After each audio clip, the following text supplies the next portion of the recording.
നമസ്കാരം. ബജറ്റിന് കേരളത്തിന് വേണ്ടി ഒന്നുമില്ല എന്നുള്ള പരാതികളാണ് നിരന്തരമായിട്ട് കേട്ടുകൊണ്ടിരിക്കുന്നത്. കാരണം CPM-ഉം കോൺഗ്രസും എല്ലാം അത് പരമാവധി ഉപയോഗപ്പെടുത്താൻ വേണ്ടി ചെയ്തിരിക്കുകയാണ്. വാസ്തവത്തിൽ കേന്ദ്ര ബജറ്റ് എന്ന് പറയുന്നത് നമ്മുടെ ട്രംപ് ഏർപ്പെടുത്തിയിരിക്കുന്ന ആ ചുങ്കം ഉണ്ടല്ലോ, അത് കുഷൻ ചെയ്യാൻ വേണ്ടി, ഇന്ത്യയെ അതിന് പര്യാപ്തമാക്കാൻ വേണ്ടി, അതിനെ പ്രതിരോധിക്കാൻ വേണ്ടിയിട്ടുള്ള ഒരു ബജറ്റാണെന്നുള്ളത് വളരെ വ്യക്തമാണ്. അതിലിപ്പോൾ അത് കേന്ദ്ര ബജറ്റാണ്, ഓരോ സംസ്ഥാനത്തിനുമുള്ള ബജറ്റല്ല. ഇവിടെ ഒന്നും കിട്ടിയില്ല എന്നൊക്കെ പറയുന്ന ഈ കാര്യമില്ല. ഇവിടെ കിട്ടേണ്ടത് നമ്മുടെ സംസ്ഥാന ബജറ്റിലാണ്. സംസ്ഥാന ബജറ്റിൽ ഒരു നിശ്ചിത തുക കേന്ദ്രത്തിൻ്റേതായിട്ടുള്ള 16ാം ധനകാര്യ കമ്മീഷൻ്റെ വകയായിട്ടുള്ള തുക കിട്ടുമെന്ന് പറഞ്ഞിട്ടുണ്ട്. ആ തുക കിട്ടുക തന്നെ ചെയ്യും. അതായത് നേരത്തെ 1.7 ആയിരുന്നു മൊത്തം രാജ്യത്തിൻ്റെ വരുമാനത്തിൻ്റേതായിട്ട് കേരളത്തിന് അനുവദിച്ചിരുന്നത്. ഇപ്പോൾ അത് വർദ്ധിപ്പിച്ച് 2.4% അതോടുകൂടി ഏതാണ്ട് 16,000 കോടി രൂപയുടെ സഹായം നമ്മുടെ കേരളത്തിന് കേന്ദ്രത്തിൻ്റേതായിട്ടുള്ള 16ാം ധനകാര്യ കമ്മീഷൻ്റെ അരവിന്ദ് ബനാഗരിയുടെ വകയായിട്ട് നമുക്ക് കിട്ടാം. സംഭാവനയായിട്ട് എന്ന് പറയുമ്പോൾ അദ്ദേഹത്തിൻ്റെ കയ്യിൽ നിന്ന് എടുത്ത് തരുന്നതല്ല, വിഹിതമായിട്ട് വളരെ പ്രൊഫഷണലായിട്ട് ഡിവൈഡ് ചെയ്ത്, അത് ഈ രാഷ്ട്രീയം നോക്കിയൊന്നുമല്ല, ഓരോ സംസ്ഥാനത്തിനും ആവശ്യമായ തുക എന്നുള്ള നിലയിൽ അതിൻ്റെ നികുതി വിഹിതമാണ് അത് കിട്ടാൻ പോവുകയാണ്. നമുക്ക് കേന്ദ്രത്തിന് മൊത്തം കിട്ടുന്ന നികുതിയുടെ വിഹിതം നമുക്ക് കിട്ടും, നല്ലൊരു തുക കിട്ടും. ബാലഗോപാൽ തന്നെ, മന്ത്രി KN ബാലഗോപാൽ തന്നെ അതൊരു നല്ല കാര്യമായിട്ട് പറയുകയുണ്ടായി. ഒരു നല്ല കാര്യമാണെന്ന് അദ്ദേഹം തന്നെ സമ്മതിക്കുകയുണ്ടായി. എല്ലാ ഇക്കണോമിസ്റ്റുകളും അത് സമ്മതിക്കുന്നുണ്ട്. അപ്പോൾ പണമായിട്ട് നമുക്ക് കിട്ടും, ഇനമായിട്ടൊന്നും കിട്ടിയിട്ടില്ല എന്ന് മാത്രമേ ഉള്ളൂ. പക്ഷേ ഇനങ്ങളിൽ ഈ ശ്രീധരൻ ബജറ്റിന് മുമ്പേ പറഞ്ഞ ഒരു കാര്യം ഇപ്പോൾ വരാൻ പോവുകയാണ്. അതായത് അതിവേഗ റെയിൽവേ എന്ന് പറയുന്നത് ഇതിലില്ല എന്ന് പറഞ്ഞ് ബജറ്റിൽ വേണ്ട, ബജറ്റിൽ വരാനുള്ള സമയമില്ലായിരുന്നു. കാരണം അദ്ദേഹം കേന്ദ്ര റെയിൽവേ മന്ത്രിയെ കാണുന്നത് ജനുവരി 16-നാണ്. ജനുവരി 16-ന് മുമ്പേ തന്നെ ബജറ്റ് തയ്യാറായി കഴിഞ്ഞിരുന്നു. അതിൻ്റെ പ്രധാനപ്പെട്ട കാര്യങ്ങളൊക്കെ തയ്യാറായി കഴിഞ്ഞിരുന്നു. അതാണ്, പിന്നെ തിരുത്തലുകൾ മാത്രമാണ് നടന്നത്. ഈ പ്രധാനപ്പെട്ട കാര്യം പിന്നെ ഏർപ്പെടുത്താൻ സമയം ഉണ്ടായിരുന്നില്ല. അത് ഈ ശ്രീധരൻ തന്നെ സമ്മതിച്ചു. അദ്ദേഹത്തിന് ഈ കാര്യങ്ങളെക്കുറിച്ചൊക്കെ പിടിയുള്ള ആളാണല്ലോ, അത് നമ്മൾ സമ്മതിക്കണം. അത് അദ്ദേഹം അശ്വനി വൈഷ്ണവ് എന്ന് പറയുന്ന കേന്ദ്ര റെയിൽവേ മന്ത്രിയുമായിട്ട് നടത്തിയ ചർച്ചയിലാണ് നിങ്ങൾ ഈ പദ്ധതിയുമായിട്ട് മുന്നോട്ട് പോയിക്കോ എന്ന് പറഞ്ഞത്. ഈ ശ്രീധരനെ നമുക്ക് വിശ്വസിക്കാം. അദ്ദേഹം കള്ളം പറയുന്ന, കപട രാഷ്ട്രീയമുള്ള ഒരു വ്യക്തിയല്ല, കാപട്യം പറയുന്ന വ്യക്തിയല്ല. വ്യക്തമായ ബോധ്യത്തോടു കൂടി ഈ ഒരു പദ്ധതിയുമായിട്ട് അദ്ദേഹം മുന്നോട്ട് പോകുന്നതിന് ഇന്ന് രാവിലെ 9 മണിക്ക്, നമ്മൾ ഈ സംസാരിക്കുന്ന ദിവസം രാവിലെ 9 മണിക്ക് പൊന്നാനിയിൽ ഓഫീസ് തുറന്ന് പ്രവർത്തനം ആരംഭിച്ചിരിക്കുകയാണ്. ഉദ്ഘാടനം കഴിഞ്ഞിരിക്കുന്നു. ഈ ശ്രീധരൻ അങ്ങനെ ഒരു വിഡ്ഢിയായ ആളൊന്നും അല്ലല്ലോ. നടക്കാൻ പോകാത്ത ഒരു പദ്ധതിക്ക് കുറ്റിയടിക്കുക എന്നുള്ളൊരു പരിപാടിയൊന്നും ചെയ്യുന്ന ആളല്ലല്ലോ. അത് അദ്ദേഹം തന്നെ പറഞ്ഞിട്ടുണ്ട്, ഞങ്ങൾ മഞ്ഞക്കുറ്റിയൊന്നും അടിക്കുന്നില്ല, ഞങ്ങളിവിടെ ഓഫീസ് തുറന്നിരിക്കുന്നത് എന്തിനാണെന്ന് വെച്ചാൽ ഇവിടെ കേരളത്തിലെ ജനങ്ങൾക്ക് ഈ പദ്ധതി സംബന്ധിച്ചിട്ടുള്ള സംശയങ്ങൾ പരിഹരിക്കാൻ വേണ്ടിയിട്ടാണ്. ഓരോരുത്തർക്കായിട്ട് സംശയങ്ങൾ പരിഹരിക്കാം, അദ്ദേഹത്തെ കാണാം, ചോദിക്കാം, സംശയ നിവൃത്തി വരാം. ഈ പദ്ധതി നടപ്പാകുമോ എന്ന് തന്നെ ചോദിച്ചോളൂ, വ്യക്തമായ ഉത്തരം അദ്ദേഹം നൽകും. അദ്ദേഹത്തിന് ഡൽഹി മെട്രോ റെയിലാണ് DMRC, Delhi metro rail corporation DMRC ആണ് ഈ പദ്ധതി നടപ്പാക്കുന്നത്. അതിൻ്റെ ചുമതലയുള്ള ആളാണ്. എന്ന് മാത്രമല്ല, കൊങ്കൺ റെയിൽപാത നടപ്പാക്കിയ ടെക്നോക്രാറ്റുമാണ് അദ്ദേഹം.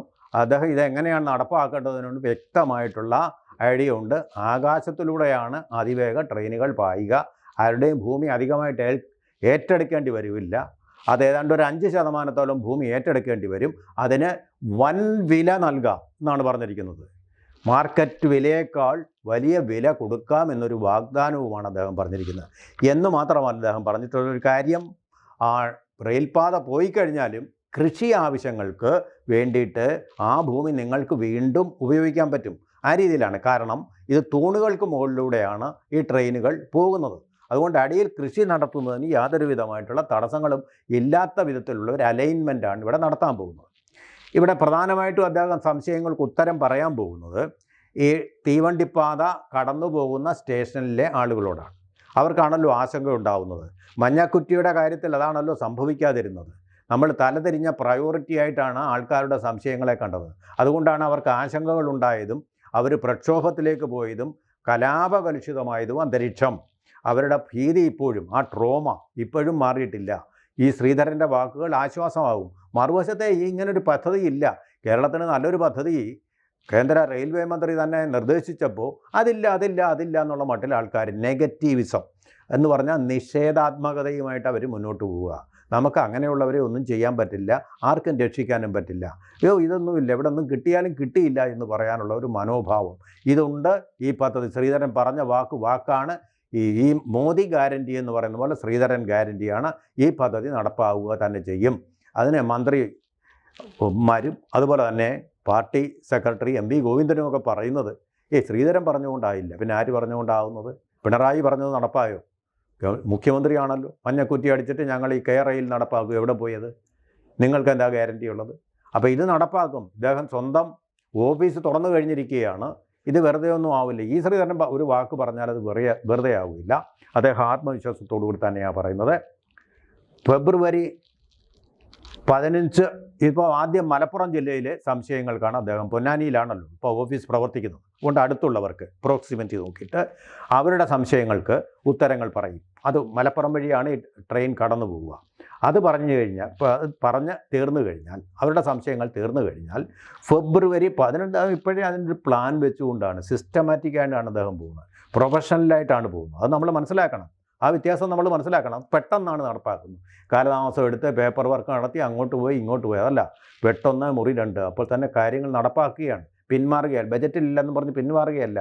അദ്ദേഹത്തിന് ബോധ്യമുണ്ട് താൻ കണ്ടത് ഫെബ്രുവരി 16 അതിനുമുമ്പ് ബജറ്റിൻ്റെ കാര്യങ്ങളെല്ലാം നടപ്പായി തയ്യാറാക്കി കഴിഞ്ഞിരുന്നു. അതിൽ പിന്നെ വലിയ തിരുത്തലുകൾ വരാൻ സാധ്യമല്ല. കാരണം എന്താ? ഫെബ്രുവരി 1 ഞായറാഴ്ചയാണ് ബജറ്റ് അവതരിപ്പിക്കുന്നത്. ആ 15 ദിവസത്തിനകം ഇങ്ങനെയുള്ള കാര്യങ്ങൾ അതിൽ ഉൾപ്പെടുത്താൻ സമയമില്ല. പക്ഷേ ഈ പദ്ധതി നടപ്പാകും. അദ്ദേഹം ഇറങ്ങി തിരിച്ചു കഴിഞ്ഞാൽ ഈ 4 വർഷമാണ് അദ്ദേഹം പറഞ്ഞത്, അല്ലെങ്കിൽ 5 വർഷം കൊണ്ട് പദ്ധതി നടപ്പാക്കും. ഇതിനുള്ള പണം കിട്ടാൻ ബജറ്റിന് പുറമേ ഉള്ള വരുമാനം റെയിൽവേക്കുണ്ട്. അതുകൊണ്ട് ഈ പണം നടപ്പാവുക തന്നെ, ഈ പണം കിട്ടുക തന്നെ ചെയ്യും. ഇതിൽ 70% കേന്ദ്രം വഹിക്കും, 30% സംസ്ഥാനവും വഹിക്കും എന്നുള്ള രീതിയിലാണ് ഇത് പോകുന്നത്. അതിവേഗത്തിലുള്ള റെയിൽ സാക്ഷാത്കരിക്കപ്പെടും. ഈ കേരളത്തിൻ്റെ ആ സ്വപ്നം സാക്ഷാത്കരിക്കപ്പെടും. ബജറ്റിൽ അത് പറഞ്ഞിട്ടില്ലെങ്കിലും എന്നുള്ള ഉറപ്പാണ് ഈ ശ്രീധരൻ നടക്കുന്നത്. അദ്ദേഹം ഏതെങ്കിലും ഒരു സ്ഥാനാർത്ഥിയായിട്ട് MP ആവാനോ MLA ആവാനോ പറയുന്നതല്ല.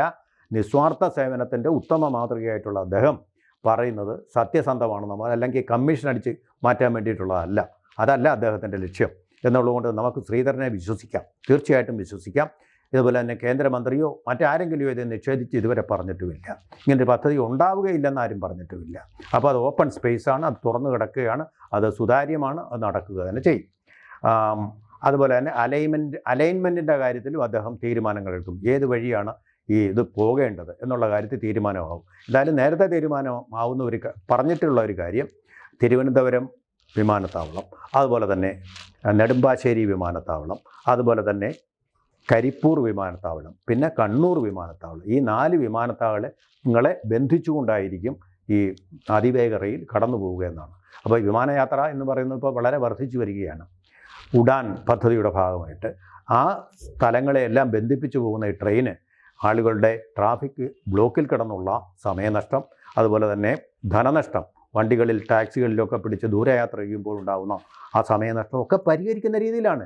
വ്യക്തമായിട്ടൊരു കാഴ്ചപ്പാടോട് കൂടിയിട്ടാണ് ഈ പരിപാടി നടപ്പാക്കുന്നത്. കൈകടി കിട്ടാൻ വേണ്ടിയിട്ടോ കമ്മീഷൻ പറ്റാൻ വേണ്ടിയിട്ടോ അല്ല എന്നുള്ള വ്യത്യാസം നമ്മൾ ശരിക്കും മനസ്സിലാക്കേണ്ടതാണ്. അതുപോലെ തന്നെ ഏതൊക്കെയാണ് സ്റ്റേഷനുകളായിട്ട് വേണ്ടതെന്നുള്ളതും തീരുമാനിക്കും. അത് ജനങ്ങൾക്ക് പറയാം, ഞങ്ങളുടെ അവിടെ സ്റ്റേഷൻ വേണം, ഞങ്ങളുടെ ഇവിടെ സ്റ്റേഷൻ വേണം എന്നൊക്കെ പറയാം. അതിൽ ഏറ്റവും സാധ്യമായതും ഫീസിബിളായിട്ടതും ഉള്ളതുമെല്ലാം അദ്ദേഹം കേൾക്കും, ശ്രദ്ധിക്കും. അപ്പോൾ ജനകീയമായിട്ടുള്ള ഒരു പരിപാടിയായിട്ടാണ് അദ്ദേഹം ഇത് വിഭാവനം ചെയ്യുന്നത്. അതുപോലെ തന്നെ പ്ലാൻ, അതിൻ്റെ സിസ്റ്റമാറ്റിക്കായിട്ട് പ്ലാൻ നോക്കൂ. ജൂൺ 1 മുമ്പ് അതിൻ്റെ ഫീൽഡ് വർക്ക് പൂർത്തിയാക്കും. ജൂൺ 1 മുമ്പ് ഫീൽഡ് വർക്ക്, ഇതിപ്പോൾ അവിടെ ഓഫീസിലിരുന്നു കൊണ്ടുള്ള വർക്ക്, അത് കൂടാതെ ഫീൽഡിൽ ഇറങ്ങിയുള്ള വർക്ക് കംപ്ലീറ്റ്, അതിൻ്റെ നോട്ടം, അതിൻ്റെ എന്ന് പറഞ്ഞാൽ അതിൻ്റെ DPR അല്ല, അത് ഫീൽഡ് വർക്ക് നടത്തിയിട്ട് എവിടെയൊക്കെ എന്തൊക്കെയാണ് DPR തയ്യാറാക്കേണ്ടതിൻ്റെ ഒരു പ്രാഥമികമായിട്ടുള്ള സർവേ, അതാണ് അദ്ദേഹം ഉദ്ദേശിക്കുന്നത്. അതുപോലെ തന്നെ റെയിൽവേ മന്ത്രി നേരിട്ട് തന്നെ പറഞ്ഞിട്ടുള്ള കാര്യങ്ങളാണ്. അതുകൊണ്ട് അതിനകത്തൊരു തടസ്സവും വരില്ല. കാരണം വിശ്വസിക്കാവുന്ന ആളാണ് നമ്മുടെ റെയിൽവേ മന്ത്രി. പറ്റില്ലെങ്കിൽ പറ്റില്ല എന്ന് തന്നെ പറയുന്ന ആളാണ്. ഏറ്റെടുക്കുന്ന ഭൂമിക്ക് ഏറ്റവും ഉയർന്ന വില നൽകുമെന്നും അദ്ദേഹം വാഗ്ദാനം ചെയ്തിട്ടുണ്ട്. അങ്ങനെ ഇത് പ്രകാരം നമുക്ക് സംഭവിക്കുന്നത് തിരുവനന്തപുരത്ത് നിന്ന് നമുക്ക് ഏതാണ്ട് 3 മണിക്കൂർ കൊണ്ട് കണ്ണൂർ എത്തിച്ചേരാൻ പറ്റും. അത്തരത്തിലുള്ള ഒരു അതിവേഗ ട്രെയിനാണ്. അതുപോലെ കവച് സുരക്ഷിതത്വത്തിലാണ് ഇത് പോകുന്നത്. ട്രെയിൻ ഇത്രയും വേഗത്തിൽ പോകുന്ന ട്രെയിൻ ഒക്കെ ഒന്ന് മറിഞ്ഞു കഴിഞ്ഞാൽ, ഡീറെയിൽ ചെയ്തു കഴിഞ്ഞാൽ അത് വലിയ വലിയ അപകടങ്ങൾ കാണിക്കും. കാരണം അതിൻ്റെ മൊമെൻറ്റം എന്ന് പറയുന്നത് അത്ര ശക്തമായിരിക്കും. അത് വരാതിരിക്കാൻ കവച് സംവിധാനമുണ്ട്. അതുപോലെ തന്നെ മനസ്സിലാക്കുന്നത് ഇതിൻ്റെ ഇരുവശങ്ങളിലും മതിലുകളുണ്ടാവും എന്ന് പറഞ്ഞാൽ ഏതാണ്ട് ലണ്ടനിലെ ട്യൂബ് റെയിൽവേ എന്ന് പറയുന്ന പോലെ ആയിരിക്കും ഇത് പോകുന്നത്. അതുപോലെ തന്നെ ഈ ശ്രീധരനായതുകൊണ്ട് നമുക്കറിയാമല്ലോ, ഇതിൻ്റെ കൃത്യനിഷ്ഠയോടുകൂടിയുള്ള റെയിൽ റണ്ണിങ് സർവീസ് ആയിരിക്കും. വഴിയിൽ പിടിച്ചിടുക അങ്ങനെയുള്ള സംഭവങ്ങളൊന്നും ഉണ്ടാകാത്ത രീതിയിലായിരിക്കും പോകുന്നത്. അതുകൊണ്ട് അങ്ങനെ നമുക്കിപ്പോൾ ഏറ്റവും കൂടുതൽ സമയം നഷ്ടപ്പെടുന്ന ഒന്നാണ് ഈ ട്രെയിൻ യാത്ര. ട്രെയിനിന് വേണ്ടിയുള്ള കാത്തിരിപ്പ്, പോകുന്ന വഴിക്കുള്ള പിടിച്ചിടിൽ, മറ്റൊരു ട്രെയിൻ ക്രോസല്ല ഓവർടേക്ക് ചെയ്യാൻ വേണ്ടിയിട്ടുള്ള അതിവേഗ ട്രെയിനുകൾ, വന്ദേ ഭാരത് അങ്ങനെയുള്ള ട്രെയിനുകൾ ഓവർടേക്ക് ചെയ്യാൻ വേണ്ടി പിടിച്ചിടുന്ന അവസ്ഥ, ഇതൊക്കെ ഒഴിവായി കിട്ടുന്ന ഒരു സമ്പ്രദായമായിരിക്കും ആവിഷ്കരിക്കപ്പെടുക എന്നുള്ളതും വ്യക്തമാണ്. എന്തായാലും കേരളത്തിൻ്റെ സ്വപ്നങ്ങളിലൊന്ന് ബജറ്റിൽ പറയാതെ തന്നെ, ബജറ്റ് ബാഹ്യമായിട്ട് തന്നെ ഇപ്പോഴേ അതിൻ്റെ പണി തുടങ്ങിയിരിക്കുന്നതാണ്. ബജറ്റിൽ പറഞ്ഞിരിക്കുന്ന പലതും ഇനിയും വരാൻ വർഷങ്ങളെടുക്കും. നമ്മൾ കണ്ടിട്ടുള്ളതാണ്. കേരളം നടപ്പാക്കാതെ തന്നെ ഇരിക്കും. അപ്പോൾ നമ്മുടെ ഒരു ഉദാഹരണം പറഞ്ഞു കഴിഞ്ഞാൽ, നമ്മൾ ഈ വലിയ വാചകം അടിക്കുന്ന കേരള ഗവൺമെൻറ് ബജറ്റ് എന്ന് പറയുന്ന ആമ ബജറ്റാണ്. അതുപോലെ തന്നെ ആമ നിർഭർ ഭാരത് എന്നൊക്കെ പറഞ്ഞ് കളിയാക്കുന്നു. നിങ്ങൾ ആയുഷ്മാൻ ഭാരത് എന്ന് പറഞ്ഞൊരു പദ്ധതി ഉണ്ടല്ലോ, കേന്ദ്ര ഗവൺമെൻറ്റിൻ്റെ പദ്ധതിയാണല്ലോ. ആ ബജറ്റ് പ്രകാരം തുക അനുവദിച്ചാണല്ലോ കേരളത്തിൽ നടപ്പാക്കിയിട്ടുണ്ടോ? അതുപോലെ ഹർ ഘർ ജൽ എന്ന് പറഞ്ഞാൽ ഓരോ വീട്ടിലും വീട്, ഓരോ വീട്ടിലും ജലം എത്തിക്കാനുള്ള പദ്ധതി കേരളത്തിൽ നടപ്പാക്കിയിട്ടുണ്ടോ? അത് അങ്ങനെയൊക്കെ നടപ്പാക്കായിരുന്നു. PM ശ്രീ പദ്ധതി നടപ്പാക്കിയിട്ടുണ്ടോ? അപ്പം നിങ്ങളിപ്പം ആ പദ്ധതി ഒന്നും നടപ്പാക്കുക, അല്ലാതെ എന്ന് പറഞ്ഞാൽ അതിൽ വിപ്ലവകാരികൾ അത് പിന്നെ സംഘപരിവാർ അജണ്ടയാണെന്ന് പറഞ്ഞ് വേണ്ടാതെ വെച്ചിരിക്കും. എന്നിട്ട് ഇപ്പോൾ പദ്ധതി വേണമെന്ന് പറയാം. സംഘപരിവാറിൻ്റെ പദ്ധതികൾ നിങ്ങൾക്ക് വേണോ? അത്ര പരമപുച്ഛമല്ലേ? ചാണകമല്ലേ? അതും കൂടെ സ്വയം ഒന്ന് ചോദിക്കണം. പരസ്യമായിട്ട് ചോദിക്കണ്ട, ആ ഒരു ചോദ്യം കൂടെ വേണം.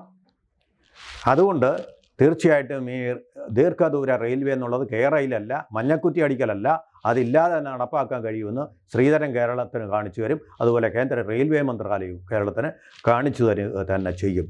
അത് ബജറ്റിൽ വേണമെന്നൊന്നുമില്ല.